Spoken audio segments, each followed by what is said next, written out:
So, in the West, or in Europe, we're ignoring Asia right now. This is going to be the big move because I think I'm doing Pearl Harbor this turn, which is why I loaded up my last video. The Raiders doing a number on the Allies. I mean, it took some transports out too, but the Allies are covering the transports, which means they're not losing too many transports, but they're losing a lot of combat ships. Now, obviously, their transports would be basically wiped out if the main German battle fleet is allowed to raid unimpeded. But the problem is protecting the transports doesn't work very well. No matter how many ships I put out there for the Allies, I still have to roll on this Raider table, and I'm probably not going to get too many facing any given force. Chances are I get, at best, one decent-sized ship facing 3 fair-sized German ships. Quite often, the best I can do is get a battle cruiser in, which is only 3 points. Well, the German squadrons are 2 big battleships, 3 battle cruisers, and the other one was like a battle cruiser and 2 cruisers. The Germans lost a cruiser. The Allies lost the Massachusetts, and a battle cruiser and a cruiser. So, these are not losses I can sustain, but on the other hand, I can't ignore the threat. I'm not quite sure what to do other than, really, I'm going to have to invade Norway. Last turn would have been the chance to do it. The Germans have shifted some forces into place to cover Bergen, which is really the whole source of the problem, because I can slip out of Bergen with the entire German fleet as far as I can tell. That seems a little much. To me, it feels like I should only be able to get one group of raiders out of there. Maybe I'm misplaying that. Anyway, it's definitely causing huge problems to the Allies, and I can't land at Bergen either because there's a fleet there unless I can bomb it out of the way. So this is going to be a major, major undertaking if I decide to try to take that out. Over here in Africa, we only did an attrition attack, but we strengthened our defenses. We've got more troops coming in, which during SR will get closer and fill in the gaps. And essentially, I don't know if that line's going to be easy to break. There's one weak spot in it, and there's not much I can do about that, so the Allies will probably come down and try to punch their way through there and get through in the south. The map doesn't extend any further south, so that's the edge of the world. And it's not like supplies could be traced through North Africa down there very easily.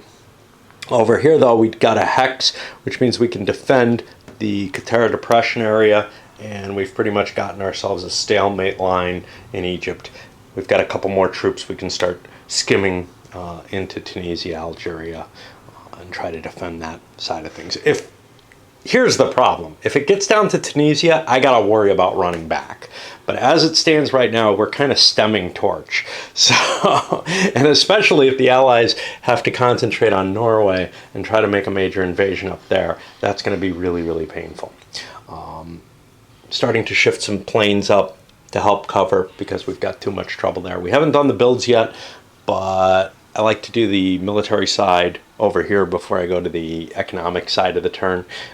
In this case, I've already dealt out the magic cards. Try to figure out what happens, and I'll try to give you, my misery. So this is pretty much the disposition of the Japanese attacks. The first thing is we got Pearl Harbor up here. Now, in order to do this, we have to make some rolls and see where the U.S. carriers are, and those will be struck. Over here, I've allocated a bunch of forces to handle attacks all throughout the Southeast Asia front. Now, this is a patrolling carrier group, basically. Not that one, up here. And I've allocated the planes here, but I'm not sure I really need this many. I have a +1 modifier, but I can't really ground strike with those suckers. They're not strong enough. It takes 3 factors to equal a base air factor. So I'll go after this with the airstrike. We'll center on what happens, and I'm just kind of randomizing the sequence of play, but we'll segment this off and handle Pearl Harbor separately. But I want to handle these attacks. Now, the Brits could come out of here and try to intercept something, but the problem is Task Force 2 over here, the carrier group, is quite powerful and capable of dealing a lot of damage. I've sent battleships and pre-allocated them to help in invasions and the eventual capture of Singapore and possibly Manila. We have to land here. Japan's got some special rules because of the surprise where they're able to kind of move a little further than they normally would. I don't want to move these guys because I can SR them up to Bangkok and they'll be closer to the front that way than if I start blundering about, really. So, I don't know, it might be useful to be up here or something, but who knows. I have moved the forces over in China, and that's kind of the last thing I'll do because that's just what we always see. That's actually just going to be pure attrition this time. My air units not really able to help much here. I could have something over in Taipei if I was making a landing here, but as it stands, I think it's more important for me to try to get Manila. I'm hoping for the best here. I haven't really figured out the odds terribly well, as carefully as I might. I don't have a lot of air support coming out of here, just enough to knock out this Dutch force. I want to take the 2 Dutch oil centers. That's of absolute importance to me. Singapore seems pretty damn important. I'm leaving Hong Kong alone because there's really not a lot the Brits can do with just Hong Kong. I'll be able to take it eventually. And likewise with the other Dutch territories, I'll be able to get them eventually. Right now, they're not key on my list. The key things for me are the oil in Singapore, which is essentially a straight running, it's just too important. The Brits have not committed any naval power to the Pacific, which kind of screws them up pretty heavily, to tell you the truth. And of course, the Pearl Harbor attack itself. Throwing some subs out into the Pacific to start screwing with the U.S. shipping as well. Japanese succeeded across the board, struck the fleeing British ships, managed to catch them in a fight. It would have been possible they could slip away. I think I misplayed an earlier similar scenario somewhere over here with the British ships leaving Malta. But I was able to divide up into enough forces intercepting them that I was able to kind of trap them. I had tons of ships, basically. And I was able to put my big battleships in the front rank, which meant they were virtually invulnerable to the little crap that I was facing. So now, over on Pearl Harbor, both sides have one strategic magic card. Now, the U.S. has a much better magic deck. The Ultra decks are about equivalent for the, at least in start, for the Brits versus the Germans, but the magic deck strongly favors the U.S. here. However, it worked out that we both had a strategic, and that's it in that level. So now we look at the USJT level, which I think is like 34, which is pretty damn low. This is the tensions level here. I got it at 34 last turn. I get to add what's here, 35. We get the oil embargo, 36. Okay, it's not going to be that good. Indochina, 37. These all count. 38. It's getting ugly. No launches this turn. So we're at 38. I think we get the die roll in here. Ah, that's not good. That puts it at 40. 40 is not the good number. 40 is the bad number. It means the U.S. is quite prepared for this. Yeah. Now, let's see.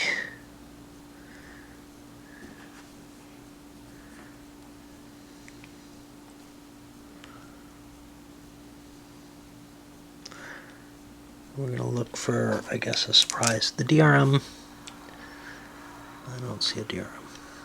DRM is the modifier made by the Japanese to determine the level of surprise in the first round. Okay, so we're going to get a +3 on that. But let's see what we get here. Okay, our roll does not look good. This doesn't include the DRM. 5. Oh, this is per U.S. squadron. So the first one is 6 hexes away. 2, 3, 4, 5, 6, which is quite far away. This is for each of the carrier squadrons. The second one is also 6 hexes away. The third one is at 10, which means it's right next to me. It's going to be able to automatically intercept if it so chooses, which makes the second round of airstrikes dangerous, but maybe not so terribly dangerous. And the third one will be, or the fourth one will be only 5 hexes away. So I feel pretty safe risking.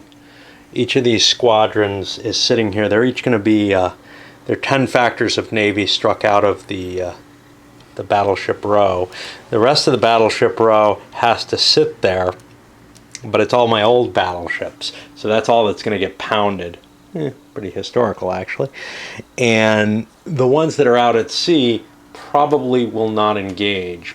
But it's hard to tell. These guys may be able to. They get to make interception attempts if I stick around for a second round. If I don't stick around for a second round, I break off, and this guy doesn't even get his automatic shot at me. Now I get to do my harbor attack. Now the first round of the harbor attack, the planes are all grounded. I got to roll for the, well, maybe they aren't. So I've got a +3 to the die roll. So we get a 6. 3 fewer defending air squadrons engage the attacking naval air. Right now, there are 9, and that's it. So I'm going to be able to get 6 air squadrons up to cope with the naval air as it comes in. Now, the Japanese have quite a bit of naval air here, so I'll resolve that, and then once we get through that, we deal with the port defenses and all that crap. So all I managed to do was completely sink 2 of the old battleships, the Arizona and the California. Nice. But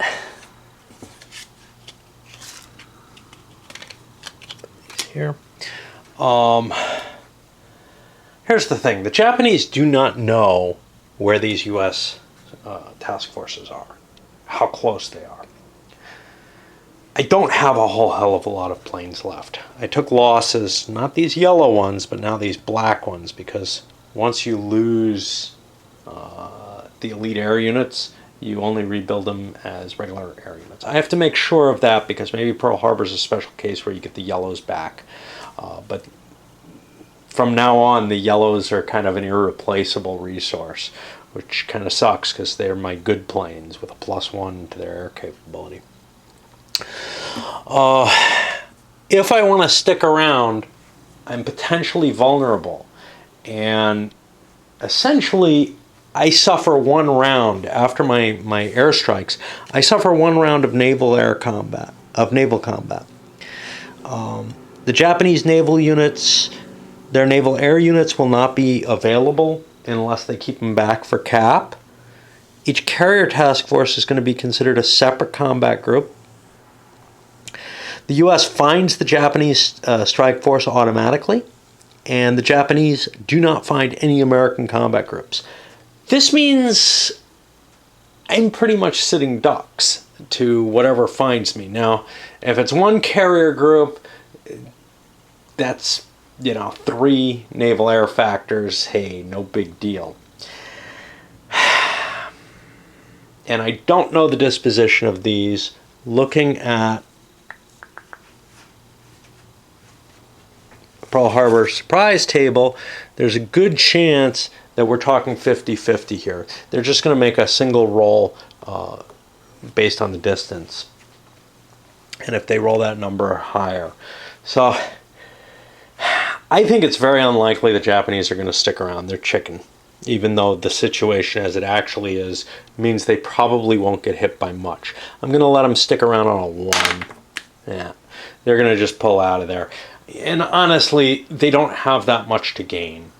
There's just old battleships there and the air unit and oil, which is almost unimportant unless I sink, you know, all of these transports. In which case the oil there is important because it's necessary to fuel U.S. operations. But yeah, we're just going to pull out of there and go back to truck, and there's essentially no problem there. Now, the return of the U.S. forces, I'm not quite sure where they go. I don't know if they go back to the Pacific U.S. or if they return to Pearl Harbor. I think they go back to the Pacific U.S. after this. And it really doesn't make a whole hell of a lot of difference. So the economic phase was particularly painful this time because I realized something. I had kind of fallen behind on some of my bookkeeping. In particular, I forgot the U.S. gets a mobilization pretty much every turn. They're almost done. I think they have one more left. But, you know, that brings them troops out into 44 that they're just getting. But it's not just the troops. It's also the cash. I had done spring, but I hadn't done anything since. So I fired those off.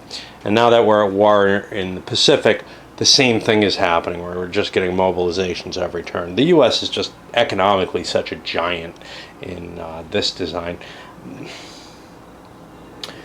I think more so than they are over in WIF. They're pretty big in WIF too, but here they really seems to steamroller into power. And let's see. Well, the Japanese didn't have much cash left. They built up some additional naval air, but they're pretty much tapped out completely. Over in Europe, things are a lot better economically. The European Axis are both putting aside money so that they get some growth rate. And not much for the Italians, but for the Germans, we were still able to build all the things we really, really needed. You know, the subs and whatever. I should probably pay for this interceptor too. I really don't want to be hit by those bombing raids in any effective way. I don't see any point to it until the Russians attack. In terms of, I've got, you know, enough to hold. I think both these borders, enough to hold against the bombing if I build that up, and otherwise, you know, it's just not going to be easy for the Allies to get any kind of purchase against the Germans. So we'll buy that. For the Allied turn, I started things off triggering Spain diplomatically. Nothing happened there. It ended up just being a 1-point modifier in their favor. Malta didn't matter though, interestingly enough. Then I started looking at the Russians, and I think they're going to trigger Finland. But as I saw Finland, I noticed something I forgot, which is that Finland, the Balkans, and presumably other places, but I'm not sure where, can be triggered kind of for free by the Germans whenever they like. Once per year, I guess.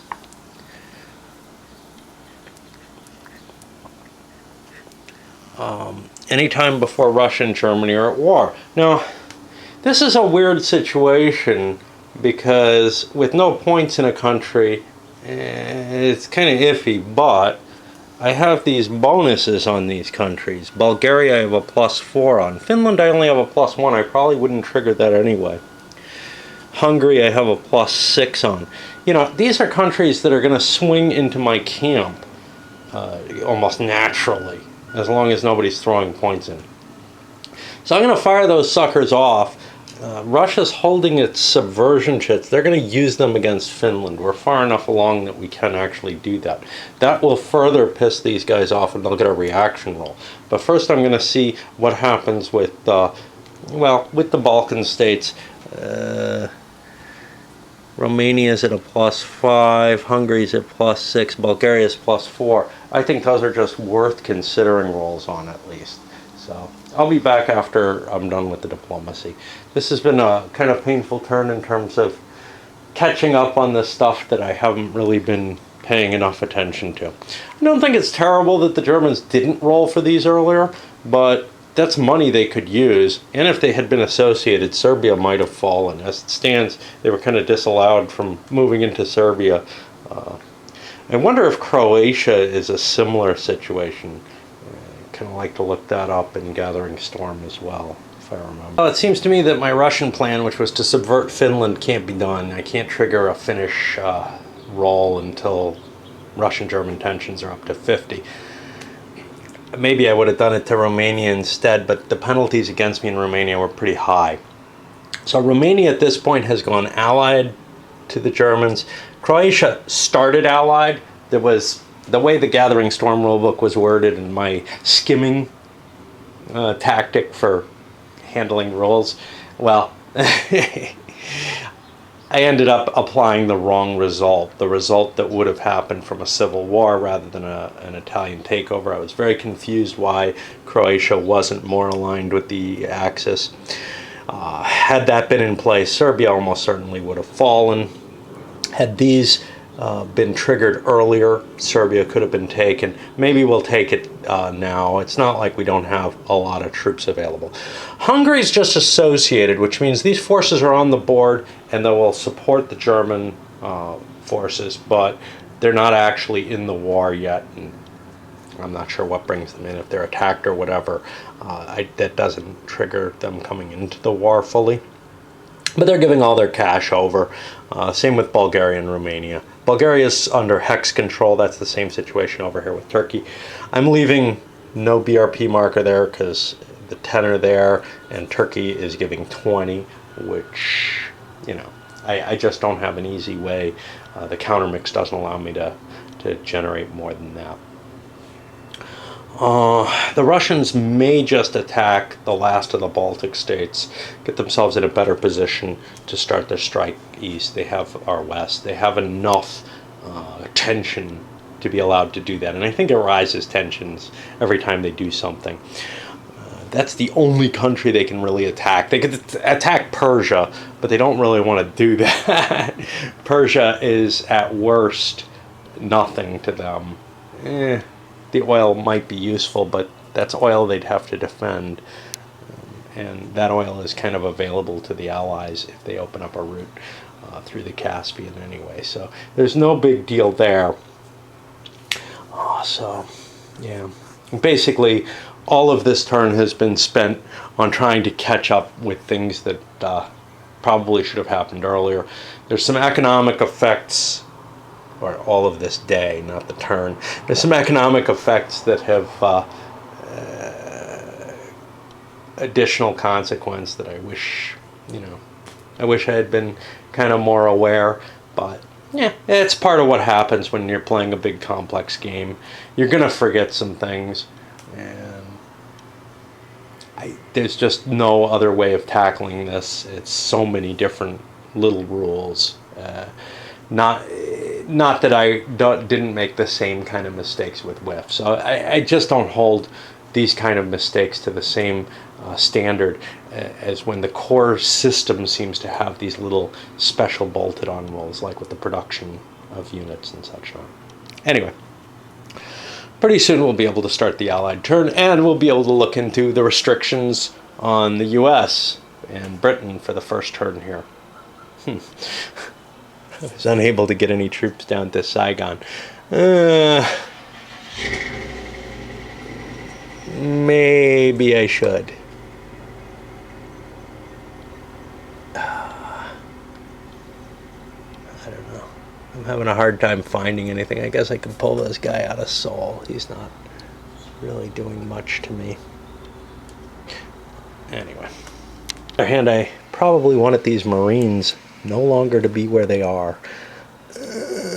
So I'll get them up to Formosa. I've got enough transport to move this stuff around, as well as the oil that I'm getting. Now, I had more oil than normal because I had to pull the stuff out of Manila.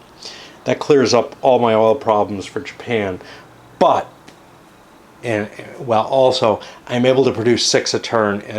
There's only a requirement to eat 5 a turn. This construction effect is actually gone now because I had an extra oil that I didn't need. So I'll spend that off, but it didn't really mean a damn thing because I didn't have enough money to build stuff anyway. I'm going to sketch out the Allied intention for the turn and then actually implement it. Right now, air suppression, so I can get the bombers in again. They don't do much, but the air suppression helps me drain German resources, so that's cool too.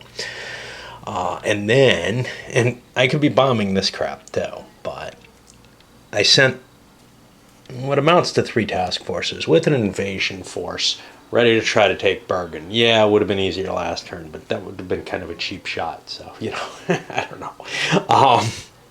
There's a fleet there, though, and that's the real problem. I got to get that fleet out of there. I can probably brush aside the infantry, whether or not it was there, but brushing aside the fleet's not easy, so I've got pretty much all my aircraft carriers. I can't send my CVE there, but I pulled the aircraft carrier from here out to there with a base change, and then sent over the 1 aircraft carrier from the U.S. along with some supporting units is over there. I've got a big enough fleet that if the Germans come out, they're hosed. But this isn't as strong a defensive position as Malta. It's not a fortress. It's not an objective hex. It's still going to get some hits in, but it's going to be a much, much weaker defensive position. The Brits were in Malta, and I've got, I think, somewhere around, I don't know, 12, about 15 air power getting in there. Notably, I can't, and this is different from World in Flames, I can't bomb Norway from the mainland itself. And one of the funny things in the game is the air range results. They help your interceptors, not as much as they help your bombers, but they do help your interceptors reach the enemy space. But they're not at all effective with the regular Army Air Force, and certainly not with the carrier planes either. But it would have been kind of nice to be able to get airstrikes in from the ground. I certainly would have done that instead of going for the bombing raid. Over here in the Mediterranean, we're going to see the Allies just take an attrition option. Russia's a long way from coming in. They're at like 28 points. I'll handle them separately, but yeah. We may want to just keep coming. We've knocked the Germans down to 2 battle cruisers. On the other hand, we may be able to catch them after the invasion, but I mean, we'll certainly be able to engage them. It's whether or not they'll be able to break away or get caught.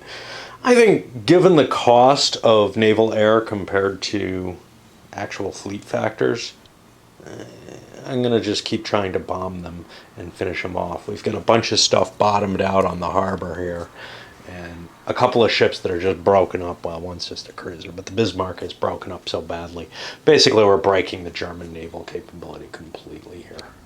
And the Allies ended up having to take a battle cruiser as a loss on the invasion itself. Basically, the exchange was such: I got rid of the Germans, took the hex, which is the important thing, I guess. And given that I've wiped out the German Navy, I am not too worried about losing a battle cruiser. But I also, I would have either had to take both my invading infantry, and then failed, or lost some destroyers that are easier to rebuild, but not necessarily a good purchase as far as I'm concerned, simply because I need them for my transport capabilities. So losing a battle cruiser didn't seem like too bad a thing. I could have lost, if I had a cruiser with me, I think I did actually, I could have lost a cruiser and a destroyer. I thought about that, but the destroyers are just too valuable to me, and a battle cruiser really isn't that tough. It's the battleships that reach above 3 points that I'm really interested in. So anyway, we've got our beachhead here. We'll return back. That's going to be in supply, and then we can start funneling forces into there. And, well, hopefully we'll have Norway back in no time. The situation over here is such that the Allies really are pretty much handcuffed. I have a couple of things that wanted to move, although they can wait. I have an ASW here, a submarine.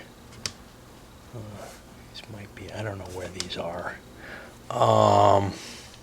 And we might have some transport that we want to take care of. Wow, I actually have an air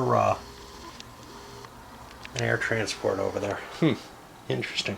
I probably want to get that somewhere eventually. I don't know if I have an airborne unit. It's funny, everybody else has airborne units and doesn't have air transport. The U.S. has air transport, no airborne units, I think. But I'm handcuffed. I can't move in the Philippines. I can't move the Dutch. Nothing can move into the jungle mountains, I think it is. So, you know, we fought our attrition combat, got a decent die roll with the Chinese, got nothing anywhere else, basically. Well, the communists didn't get anything either. And now we just go to production, and that'll be the end of the year. And wow, this turn didn't seem as heavy as I thought. You know, one of the things with this system, once I get away from looking at the rule book and I start saying, okay, I'm just going to make up these rules or whatever, I'm not going to worry too much about it, I'm not going to worry too much about the sequence of play, it works a hell of a lot better. I found that to be a real problem with WIF, in the sense that you really, really have to follow the sequence play. And this, I feel like I can kind of fudge it, I can slice pieces, you know. And there are issues, there are places where you want to make sure you've got things right, but I don't feel like it's a real burden the way I did in WIF, where I really had to follow that sequence very carefully. I prefer a game where I don't have to follow it all that carefully, where if I screw up the order and things, it probably isn't that big a deal, where I can kind of guesstimate what's going on and fudge it. And I think this is really the big point that shined for me back in the A3R Rising Sun days. And playing on video adds a burden to that, all that. It adds a burden to the actual play, and it also makes me feel like, well, I gotta get it right, I gotta get it right. You know, now that I've kind of said screw it, it's working pretty well, it's playing pretty smoothly. Maybe I'm getting more wrong, but maybe I'm not, and I'm certainly a lot happier. Here I am just chugging away doing my paperwork. Okay, great. And then I come up to an interesting question because, well, I add 5 because Chongqing adds 5 to my Chinese possessions. Start adding the new possessions, and I realize, wait a minute, Japan has a bunch of colonies to begin with. What happened to those? Things like Manchuria and Korea, and Formosa for that matter. Okay. They look a lot like, say, the British colonies here, Malaysia, Singapore. They have a certain amount of BRPs associated with them, yet I don't have them on my sheet. I have the British ones on my sheet, and say very much like the French ones are here at the beginning of the game. Of course, the British ones are missing the Commonwealth. Okay, well, I decided to look that up. And I start really panicking at this point because they look like they're minor countries. Now, there is a specific thing here, a major power somewhere or another.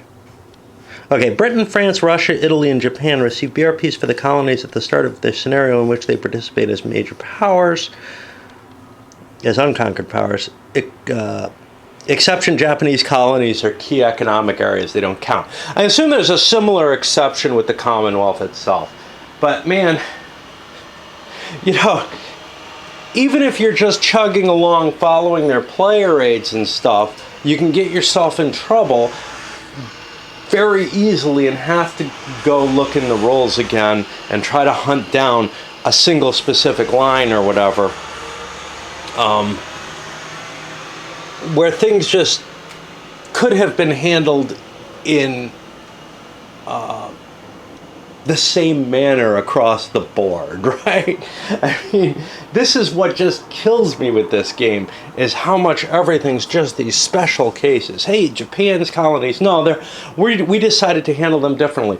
Oh, Russian production, well, instead of having, you know, the economic areas like we have over in Germany, we kept the ICs from, you know, the original Third Reich, because actually I don't think they were in the original.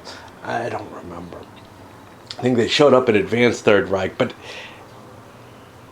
it's just like someone just glued together pieces from so many different games to make this thing.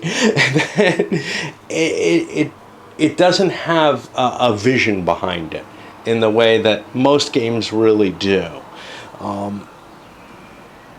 It works fairly well, except for the fact that I'm sitting here not sure, you know, how much have I been off on the income? How much have I screwed up? How much have I forgotten?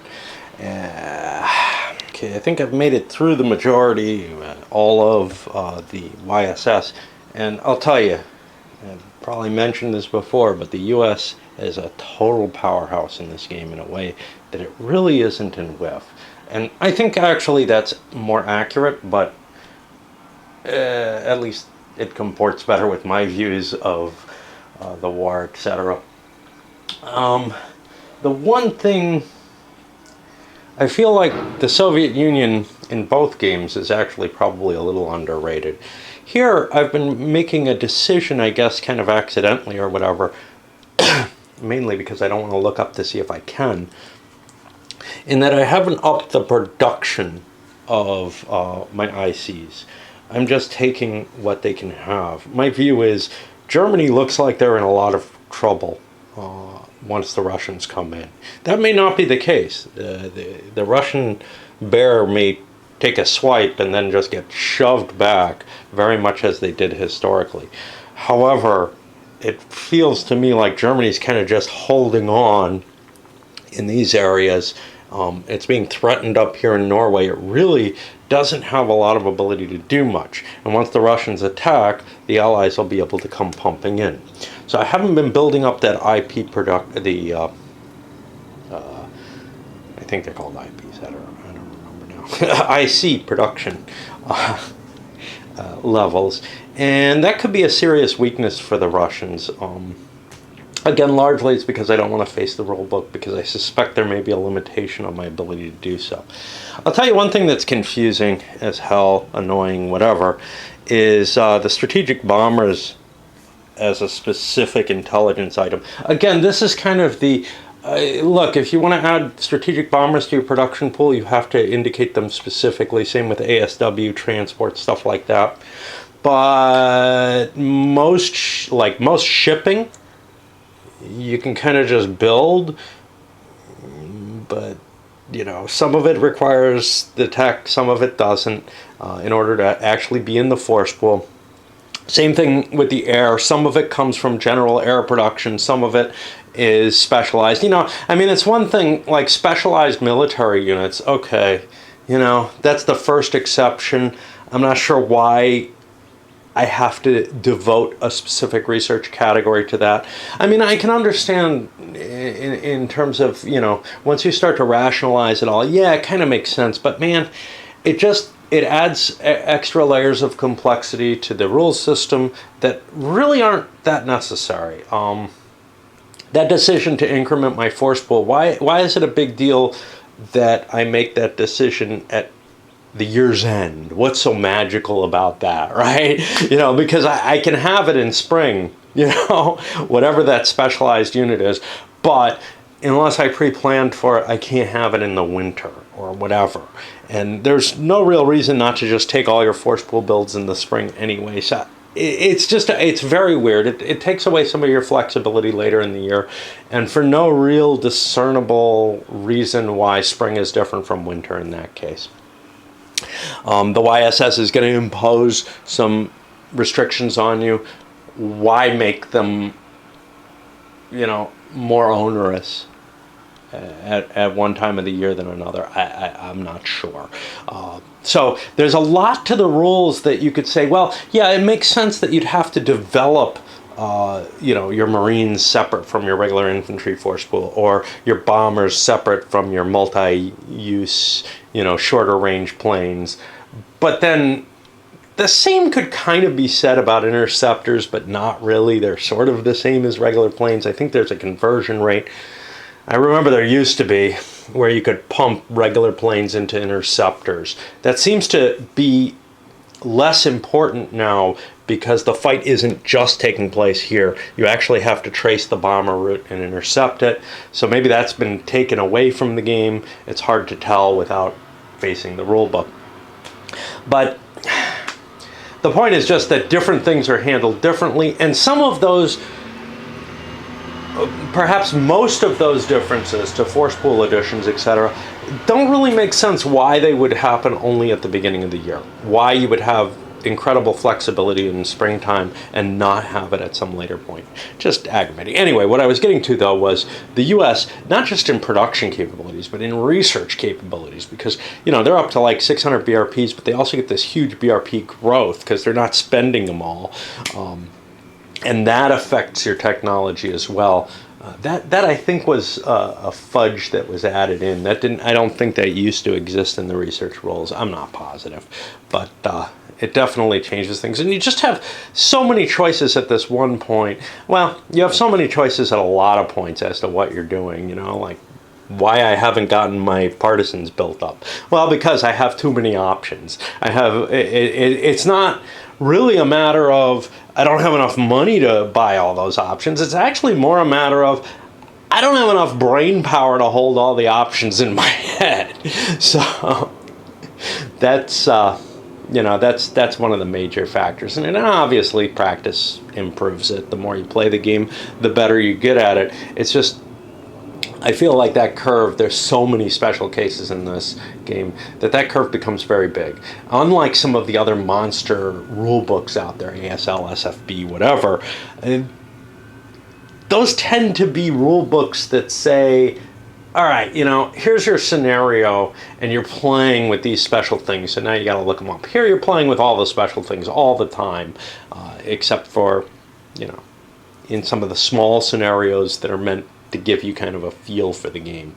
But the game is meant to be played as a whole and with all those rules interlocking. And I think it's just too big a burden, at least for me. Now, the German effort seems to be largely choking. And, the extra expenditure to take Serbia almost seems pointless at this point. It's really I'm so late in the game that those 10 BRPs per year, I don't know. I mean, whatever effort I put into fighting to take it is probably not going to pay off, or it's going to just be close. And I'd kind of rather have it as a neutral block here in some ways, although it's very pro-Allied aligned, so it may end up swinging towards the Allies, so I don't know.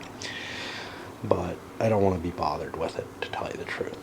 Early in the war, I like conquering things later. The idea is Fortress Europa, right?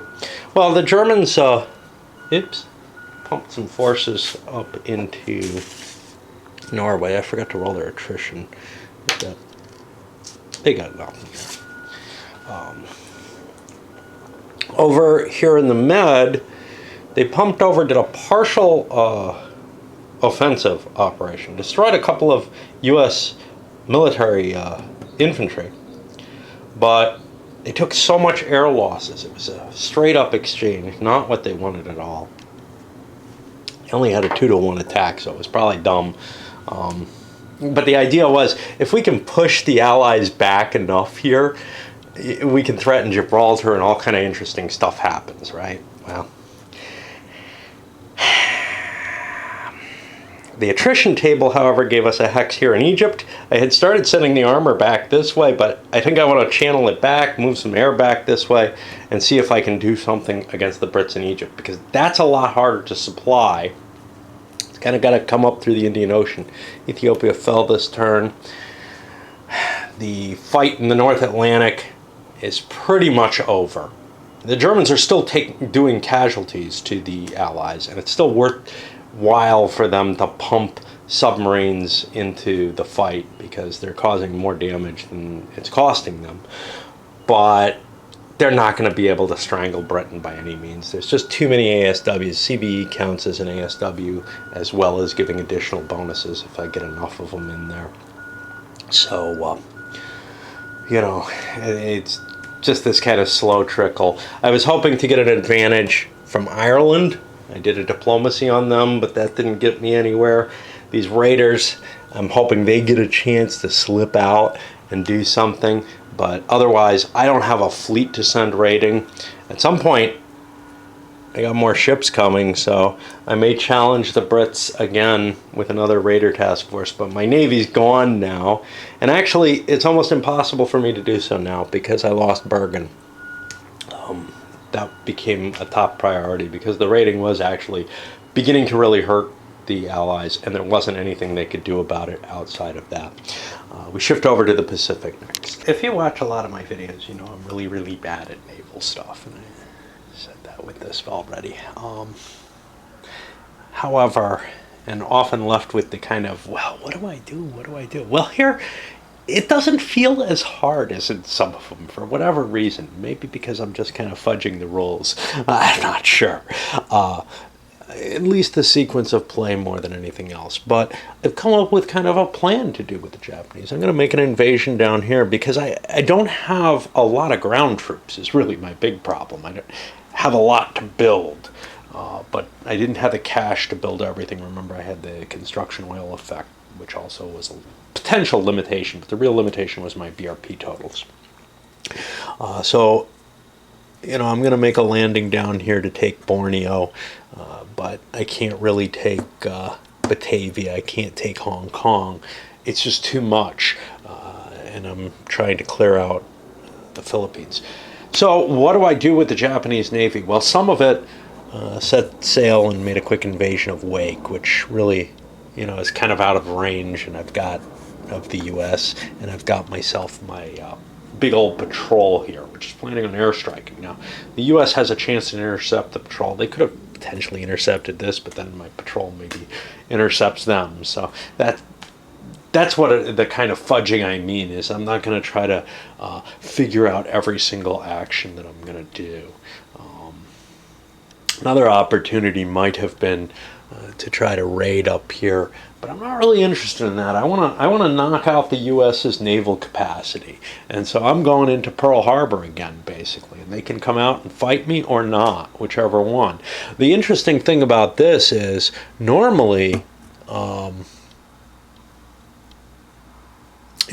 you don't have to react to an enemy naval operation until it's threatening you. Well, in this case, me parking out here is threatening the Hawaii Islands base. So it's going to force the U.S. to come forward. The fact that there's no British Navy anymore at all over here is really pretty impressive in terms of taking away any problems that I might have had to split my Navy up for. Although I am sending some forces in for this invasion force, and theoretically there's some destroyers heading here, which I have to flip over. With everything in this game, there's a whole lot of special stuff going on, but I'm going to try to gloss over a lot of it while I'm playing and in the description. But the U.S. did not intercept the Japanese using their strategic magic card. If they had that, they'd have an immediate tactical advantage as well, which is kind of a nice thing. It'll help their search table if they could get that. But they didn't. They had their strategic card canceled out by the Japanese. If they had played more strategic cards, they would have come out ahead. And in fact, the Japanese probably would have burned, and probably should have burned their second strategic card here too, just to make sure. Because they're not counting on the U.S. being able to make an offensive action after this. They're planning on knocking out the U.S. Navy largely here. We've set up the battle board kind of correctly. The Japanese did a airstrike on Pearl Harbor to try to counter-air it. It didn't go terribly well. They had the official advantage, but they took losses. So did the U.S. Their only real advantage is they've got a search plane. They've got a plane up there searching, so they'll get an extra die on search because of the ground-based air searching here. So that's 1 U.S. die for search. Code breaking advantage, if either side has tactical cards. Well, I've looked, neither side actually has any. The U.S. has a pile of blanks, which is really unlikely here. So nobody's going to get a tactical advantage here. There's been no combat rounds previously. I set these up in kind of a mirror. The advantage of this is these guys can kind of do an evasion action, which is kind of cool. Each friendly active combat group containing at least 10 naval factors, well, we each have 1, so that puts the U.S. up to 2 dice. That's these, the 2 units in the 1 table. Now, the Japanese don't have a very good surface force here, although what they have is potent. It's it's big ships, so it's going to be hard to sink, but it's only a couple of them, which is kind of goofy, but I needed my ships for other operations, and those are slow ships. They should probably be in here, though. And we also have carriers. Both of us have 2 fleets with carriers, so that puts the Japanese up to 3 dice, the U.S. up to 4 dice. So I'll roll the 4 U.S. dice, and we'll see which numbers they hit on. Okay, we hit on 2, 3, 4, and 6, which means we found this. And now for the Japanese, it's only 3 dice. And we launched some planes. We both actually maintained planes in air cover because, again, we didn't have the tactical advantage.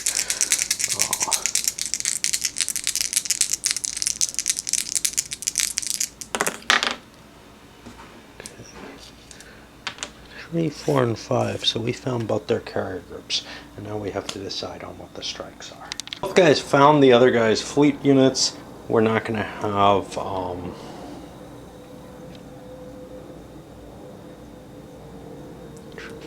should be up there. Yeah, they're the same. We're not going to have any surprise effects. So we do the airstrikes first before we do the fleet combat. These guys are found, but we have to handle this first. And the U.S. is going to launch all their planes at the 1 group they found. The Japanese are going to launch all their planes over at Task Force 3 back here. Now, the less forces that the enemy has, the less capable of searching they are. And we're kind of looking at this. This is almost certainly going to be a carrier group. 3 probably is too, because it's going to take 3 rounds to get there. Actually, I probably should have gotten these guys further back out. But we don't know, the composition of the enemy force, so it's not terrible that it happened that way. So let's see. Let's do a Japanese strike first. So the Japanese have 4, 5, 6, 7, 8, 9, 10 planes going against Task Force 3, which only has 2 cap. Uh-oh. Now, I'm gonna have to take a look here. There's an airstrike.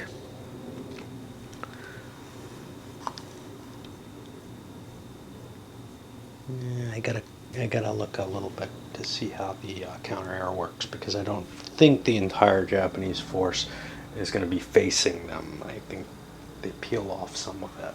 Okay, there's something I forgot about here. Actually, these should be here. We should have an active marker. So I don't think either of these were found. Actually, I think the Japanese may have been. I've got to split my airstrikes because we only have an air nationality DRM of 8, and I actually have larger total airstrikes, 4, 5, 6, 7, 8, 9, 10 coming in from the Japanese, and the US have 6, 8, 11. So I'm kind of going to have to make multiple strikes to get all my planes into play. Do I want to do that or not? I don't know. There's such an advantage to piling on one on one carrier, one task force, that it might be worth not hitting with a full airstrike because of it. Let me consider a little. So we have a difference of opinion here. For the Japanese, they're going to split their airstrikes against the two different U.S. Forces that they found. They don't know what's in them. They just know the size in terms of ships, I think, because they didn't get multiple search results. But they're pretty sure those are carriers. The U.S. are going to combine all their airstrike against the Japanese carrier. Now, the Japanese carrier group there, Task Force 1, has 2 air units on cap. Those take on 2 of the U.S. planes coming in. The U.S. has only 8 planes total coming in. But we're going to fight a 2 versus 2 round. The Japanese are better than the U.S. because they're elite naval air. And they're also flying cap, which gives them an additional +1 over here. So they're at +2 to their roll. And we get a 7 on the 2. We knock one out completely and damage one and drive it away. And for a 2, they just damage one of the Japanese air units, which really has no effect. So we killed one. Make sure to keep our force pool in good shape. And I'm going to finish up this strike. So we have 6 planes coming in. We're coming in against Task Force 1. Task Force 1 has 3, 6, 9, 10, 11, 12, 18-point air defense, 18 points of ships for air defense, which gives them only +1. And now we gotta look up all the crap in here. Do we have air defense? Yes, we have an air defense, so that gives us a 2. We have no big battleships. Huh. Do we have a CVB in this group? This is not the group with a CVB. We actually have one kicking somewhere. Maybe the US? The US has it. Okay. So that looks like it's a value of 2 on the air defense. And did we get anything else there? I don't think so. So we get an 8 on the 2, which means we knock out another US plane and drive another one from the field. So that means we went down from 6 to 4. And we're going to use that 4 to hit a carrier. Let's see if we can get it. Nationality DRM is even there. We're at C, so we're at +1.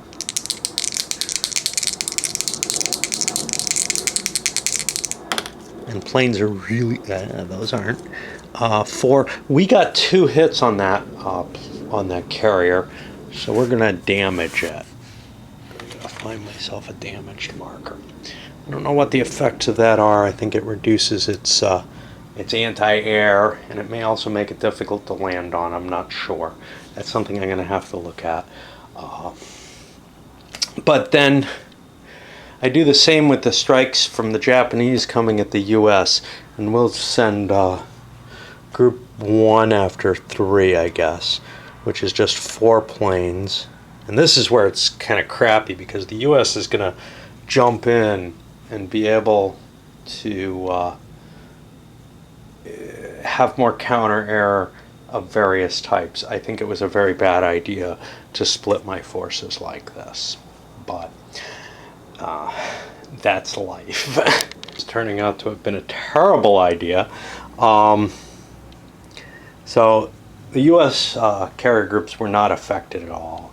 The Japanese now have to face off Task Force 5 here with its 2 battleships versus the U.S. Task Force 1 with some 6 battleships and some cruisers.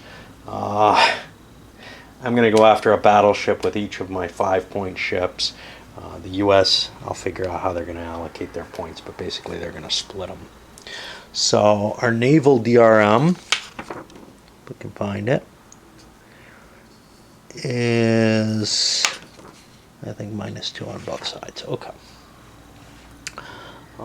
So anything else going here? No surprise. Nobody's doing anything that'll affect their effectiveness. So, I'll show one strike. I've got 5 ship factors doesn't really count. So, yeah, we're gonna blast 10 ship factors at what? I guess at the battleship. I didn't look at the numbers there, but let's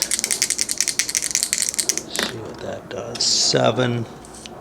10 ship factors at 7. That's going to take down one of the U.S. battleships. Now for the U.S., 3, 6, 9, 12, 15, 18, 19, 20, 21, 22. I'm going to send 11 at each of the 2 battleships, I guess. Yeah, that's not going to do much. All right, let's send it all at one.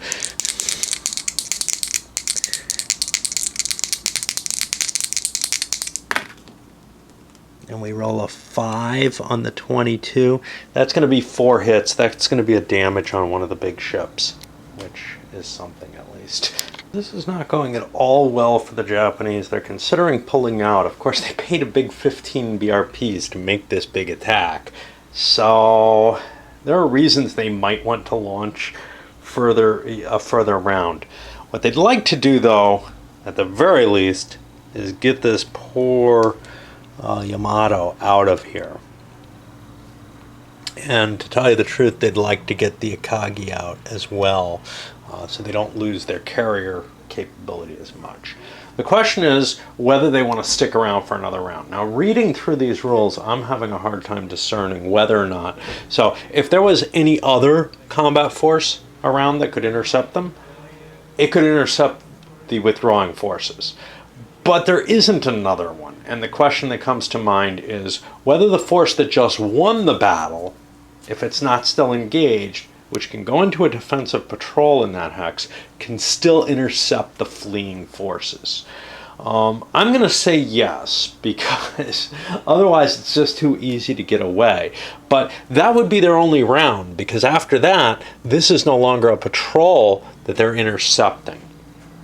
Given that, the Japanese are going to withdraw their 2 damaged ships, and we'll put them back in Japan awaiting repair. Now,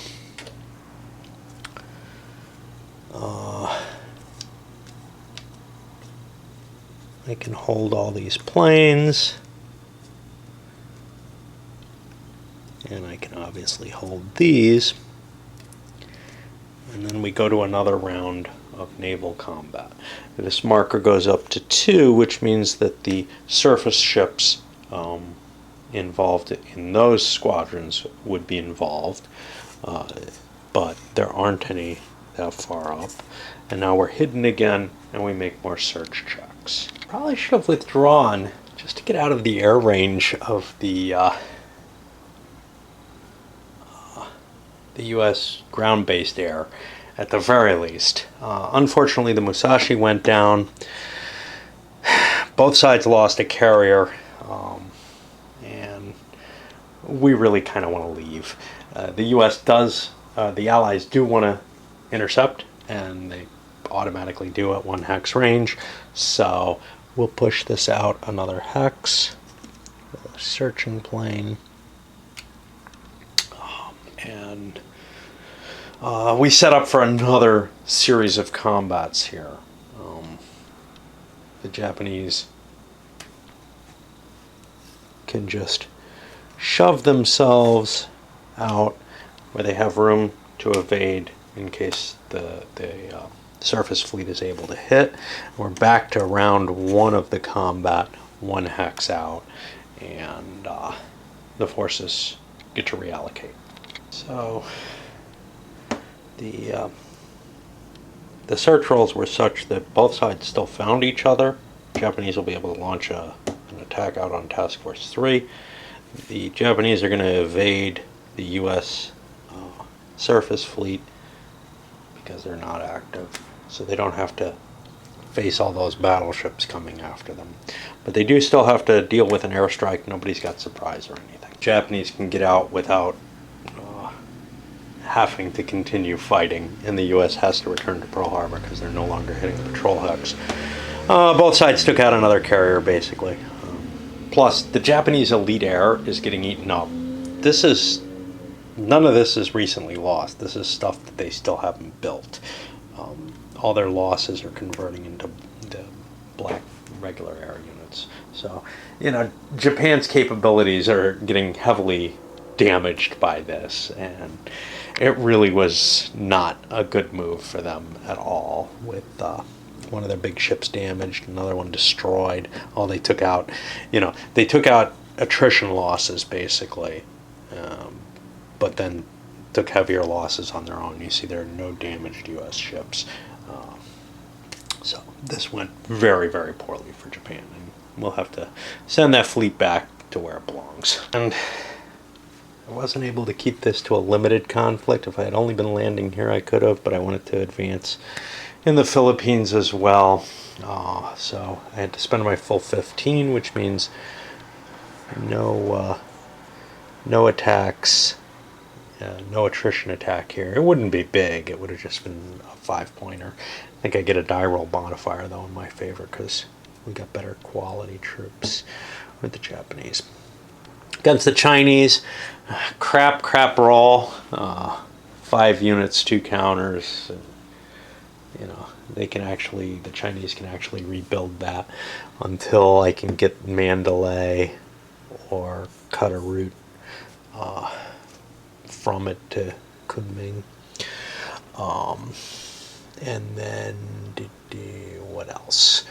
Well, the strategic warfare also did not go terribly well. It's not going to for the Japanese. They're really not going to be in good shape from that. They don't have the ASWs. The Allies have this huge modifier for ASWs. Even if they don't have them in there, they still get that modifier. They still lost a fair amount, though. They lost 4 transports. That's stuff they're going to have to rebuild, and they're going to take some BRP losses. But it doesn't matter that much to the U.S. That's the real problem. Where you have to hit the Indian Ocean. And I don't think the Japanese are allowed to get there. I'm not positive of that. I know the Germans can slip in through there through Suez. So things aren't looking too good in the Pacific for the Japanese. Let's put it that way. I thought I could kind of do this on the cheap. The Chinese situation, some good rolls there would have really helped. We might have been able to collapse China, and that would have been a powerful advantage. But it's not. And we even had the submarine warfare advantage. Again, the U.S. got a terrible magic draw. I'm running into a bit of a problem here. I don't know if that strike in the Pacific was legitimate. Let me jump over here in the West, talk about what happened there. I was planning on catching them both, but so Allies pumping more forces, throwing some air power in. The Germans pulled back some of their air defenses here, or didn't build them. They're planning on taking Serbia out for whatever reason, which I think is a mistake. Simply because it meant that it freed up Allied air power. The bombers still can't do anything effectively. Norway, Allies beginning to crush their way in towards there. That's causing, or going to cause, problems for for the Swedish iron to come through. Over here, no real gain. They just caused some hex losses. So not a lot happening over here. But unfortunately, because the book doesn't lie open, and I didn't think to grab my stone and put it in and break the binding with that, I'm not open to the page. But I was just finding something where the naval operations, not only do they have the 20 hex range, which prevents you from basically invading Pearl Harbor, you actually have to hit a port every 10 hexes. Well, if you got a port, you could be gathered there. So I'm not quite sure what that that works out to.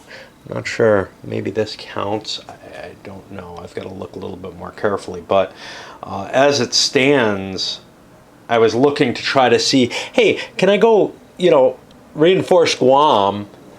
The Japanese ignored it because it's hard to see that it's American sitting out there in the middle of Japanese territory. But,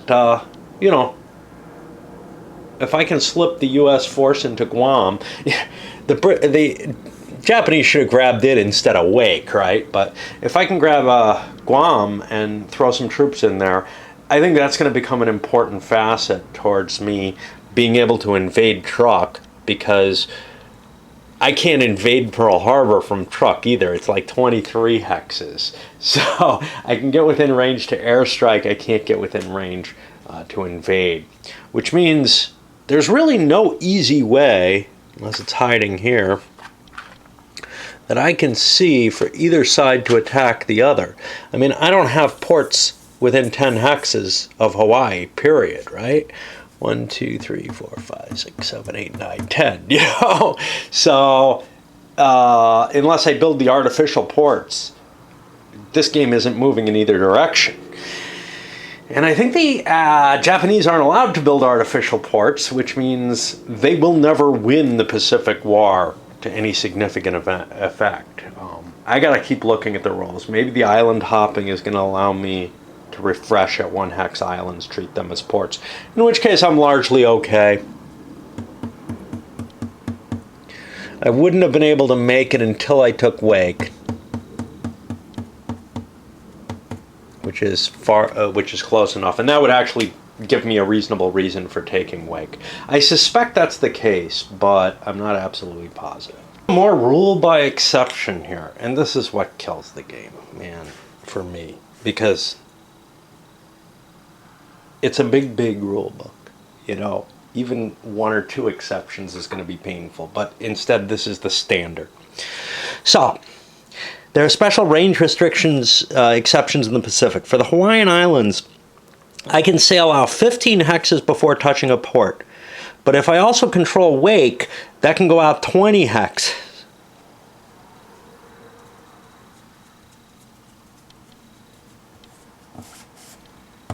Which means Wake, which is not a port. Okay, but it does mean I might be able to get down here. I doubt it still.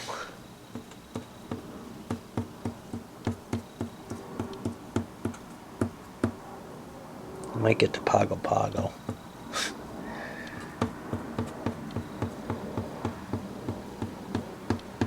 Yeah, I can make it to Pago Pago if I own Wake. And I can make it to Wake. And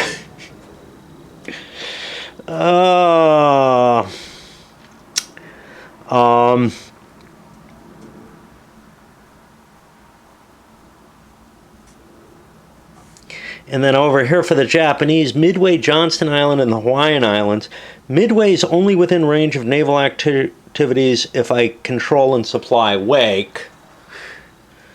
Johnston Islands is within range if I control and supply Wake. It must pass through Wake and proceed by the shortest route, as though it's sort of a port or something. Ground units in invasion may be in Japan or Wake to begin with, so I can't use Truk as my forward operation zone for invasions, which I thought actually I had to, but and then Japanese activities between Japan and the Hawaiian Islands may exceed the normal range limit if I have Wake in Midway or Johnston Island. I mean, it's just so...